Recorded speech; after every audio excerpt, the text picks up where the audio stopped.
MC Nasar കൂടി ചെയ്യുന്നുണ്ട്. നാസർ, ഇനിയുള്ള ദിവസങ്ങൾ അതെങ്ങനെയായിരിക്കും, ഇനിയുള്ള മണിക്കൂറുകൾ എങ്ങനെയായിരിക്കും എന്നുള്ളതാണ്. വളരെ നിർണായകമായിട്ടുള്ള പല സംഭവങ്ങളും പല പ്രതികരണങ്ങളും വന്നുകൊണ്ടിരിക്കുന്ന സമയമാണ്. പക്ഷേ ഇതിനപ്പുറത്തേക്ക് രാജ്യങ്ങൾ തമ്മിലുള്ള ഈ ഗസയുടെ കാര്യത്തിൽ തന്നെ നമുക്കറിയാം, കഴിഞ്ഞ മാസങ്ങളിലൊന്നും വലിയ രീതിയിലുള്ള ചർച്ചകളിലേക്കോ അമേരിക്ക ഈ ചർച്ചയ്ക്ക് ഒരു മുൻകൈ എടുത്തു എന്നതിനപ്പുറത്തേക്ക് വലിയ ചർച്ചകളോ ഇടപെടലുകളോ ഒന്നുമില്ലാതിരുന്നൊരു സമയത്താണ് ഖത്തറിനെ കൂടി ഇസ്രായേൽ ആക്രമിച്ചിരിക്കുന്നത്. ഏത് തരത്തിലായിരിക്കും വരും ദിവസങ്ങളിലെ പ്രതിഷേധവും പ്രതികരണങ്ങളും?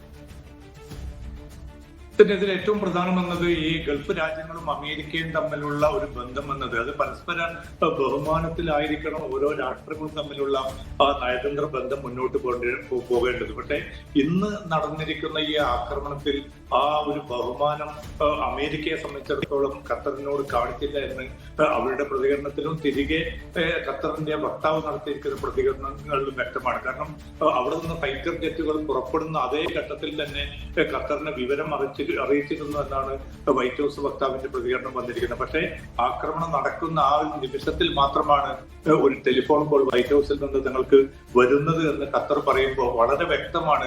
ഒരു പരസ്പരമായിട്ടുള്ള ഒരു വിശ്വാസതയിലൂന്നിയുള്ള ഒരു ബന്ധം നഷ്ടപ്പെട്ടിരിക്കുന്നു എന്ന കാര്യം ഉറപ്പാണ്.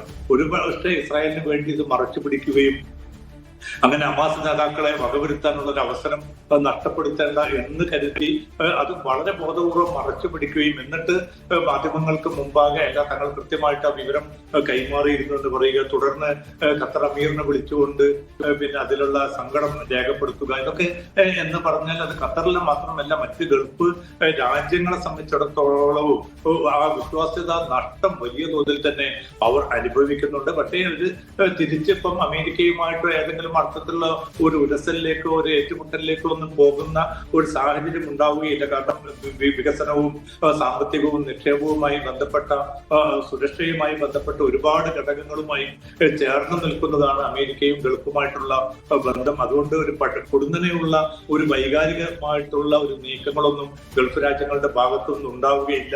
പക്ഷെ അതേസമയം ചില നീക്കങ്ങൾ, ചില പുനരാലോചനകൾ വേണ്ടി വരുമെന്ന് ഈ ഗൾഫ് രാജ്യങ്ങളെ പ്രേരിപ്പിക്കുന്ന ഒരു ആക്രമണം കൂടിയാണ് ഇന്ന് നടന്നിരിക്കുന്നത്. ഇനിയും ആക്രമണങ്ങൾ ഉണ്ടാകുമെന്ന് ഇസ്രായേൽ പ്രധാനമന്ത്രി നെതന്യാഹു പറയുമ്പോൾ ട്രംപ് ഉറപ്പ് നൽകുന്നുണ്ട് ഖത്തർ അമീറിന് അത്തരം ഒരു ആക്രമണം ഇനി ഖത്തറിന്റെ മണ്ണിന് നേർക്ക് ഉണ്ടാവുകയില്ല എന്ന് ഒരു ഉറപ്പ് നൽകുന്നുണ്ട്. അതോടൊപ്പം തന്നെ ഈ നിലവിലുള്ള ഈ ഗസ പ്രതിസന്ധി അല്ലെങ്കിൽ ഈ പലസ്തീനിൽ നടന്നുകൊണ്ടിരിക്കുന്ന ഈ വംശഹത്യ പദ്ധതി എത്രയും പെട്ടെന്ന് അവസാനിപ്പിച്ചിട്ടില്ല എങ്കിൽ അത് കൂടുതൽ ഗുരുതരമായിട്ടുള്ള ഒരു അവസ്ഥയിലേക്ക് കാര്യങ്ങൾ കൊണ്ടുപോകും. അത് അമേരിക്കയുടെ ഗൾഫ് മേഖലയിലുള്ള താല്പര്യങ്ങളെ വളരെ പ്രതികൂലമായിട്ട് ബാധിക്കുമെന്ന തിരിച്ചറിവ് ഒരുപക്ഷെ ട്രംപിന് ഉണ്ടായി കാണണം. അതുകൊണ്ടാണ് ഈ രാത്രിയിൽ നെതന്യാഹുവിനെ അദ്ദേഹം നിരന്തരമായിട്ട് ഇന്ന് രാത്രി 2 തവണ ടെലിഫോണിൽ ബന്ധപ്പെട്ടു എന്നാണ് റിപ്പോർട്ടുകൾ വ്യക്തമാക്കുന്നത്. എത്രയും പെട്ടെന്ന് ഈ ഒരു ആക്രമണത്തോടുകൂടി യുദ്ധം അവസാനിപ്പിച്ചിട്ടില്ല എങ്കിൽ ഇത് കൂടുതൽ ഭാവിയിലേക്ക് കൂടുതൽ ഗുരുതരമായിട്ടുള്ള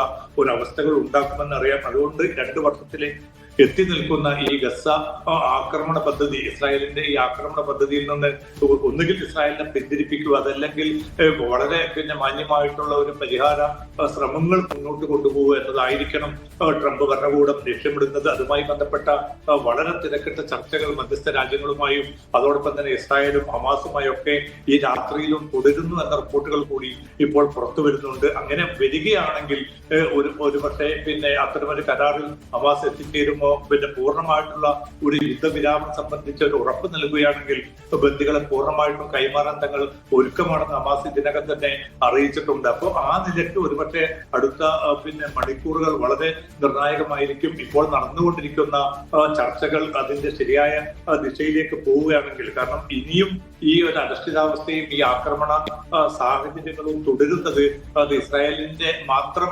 താല്പര്യങ്ങളെ അല്ല ഈ മേഖലയിൽ ബാധിക്കാൻ പോകുന്നത്, അത് അമേരിക്കൻ താല്പര്യങ്ങളെ പോലും പ്രതികൂലമായിട്ട് ബാധിക്കുമെന്നൊരു തിരിച്ചറിവിലേക്ക് ട്രംപ് വരികയാണെങ്കിൽ ഒരുപക്ഷെ യുദ്ധം അവസാനിക്കാനുള്ള ഒരു സാഹചര്യം വരും. അതെല്ലാം ഇസ്രായേലിനൊപ്പം ചേർന്ന് കൊണ്ട് തന്നെ ഈ ഗൾഫ് മേഖലയുടെ സുരക്ഷയും അതിന്റെ സ്വാഭാവിക പരമായിട്ടുള്ള താല്പര്യങ്ങളെയും അട്ടിമറിക്കാനാണ് ട്രംപ് ഉദ്ദേശിക്കുന്നതെങ്കിൽ തീർച്ചയായിട്ടും അതിന്റെ പ്രത്യാഘാതം ഈ മേഖലയെ മാത്രമായിരിക്കില്ല, ഈ പൊതുവെ തന്നെ ഈ ലോക സമാധാനത്തെയും വലിയ തോതിൽ തന്നെ ആപൽക്കരമായിട്ട് ബാധിക്കുമെന്ന കാര്യം ഉറപ്പാണ്.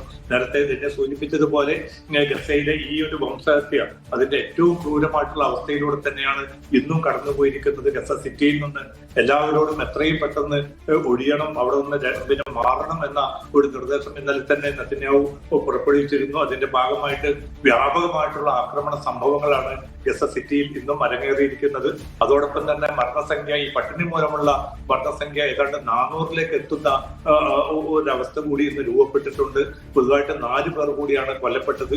ഈ 100-ലധികം കുട്ടികളാണ് ഈ 400ഓളം വരുന്നവർ മരണപ്പെട്ടവരിൽ അധികവും എന്നുകൂടി നമ്മൾ വിലയിരുത്തേണ്ടതുണ്ട്. അത്രയും ഹീനമായിട്ടുള്ള ഈ പരിഷ്കൃത സമൂഹത്തിൽ ഒരുപക്ഷെ ആലോചിക്കാൻ പോലും സാധിക്കാത്ത വിധത്തിലുള്ള ഹത്യ ഒരു ഭാഗത്ത് നടക്കുന്നു. പട്ടിണി മൂലമുള്ള കൊലകൾ നിർബാധം തുടർന്നുകൊണ്ടിരിക്കുന്നു.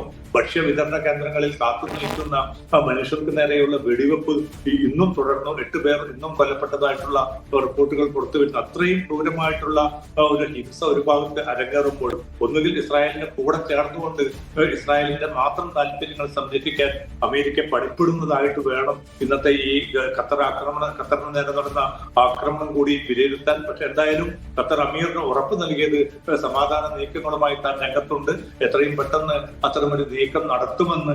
അതിൽ ആത്മാർത്ഥതയുണ്ട് എങ്കിൽ ഈ യുദ്ധം അവസാനിപ്പിക്കാൻ ട്രംപിന് സാധിക്കേണ്ടതാണ്. അതല്ല എങ്കിൽ കൂടുതൽ ആപൽക്കരമായിട്ടുള്ള അവസ്ഥയിലേക്ക് ഈ മേഖല മാറാനുള്ള ഒരു സാഹചര്യമാണ് ട്രംപ് തന്നെ ഒരുക്കി കൊടുക്കുന്നത്.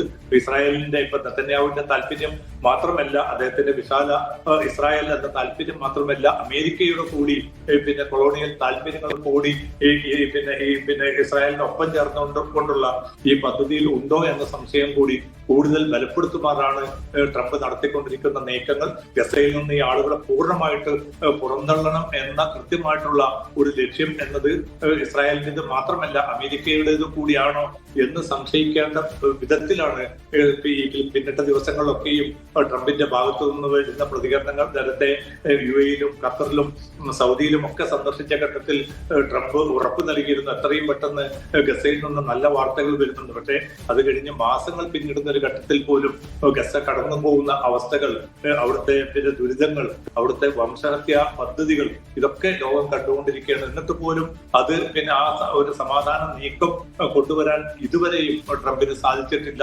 അതുകൊണ്ട് ട്രംപിൽ എത്ര കണ്ട് ഇനി വിശ്വാസം അർപ്പിക്കാൻ അറബ് രാജ്യങ്ങൾക്ക്, ഗൾഫ് രാജ്യങ്ങൾക്ക് സാധിക്കുമെന്ന ചോദ്യം കൂടി ബാക്കി നിർത്തിക്കൊണ്ടാണ് ഈ ഗസയിലുള്ള ഈ ഖത്തറിൽ ഇന്ന് നടന്ന ആക്രമണത്തെ നമ്മൾ വിലയിരുത്തേണ്ടി വരുന്നത് തന്നെയാണ്.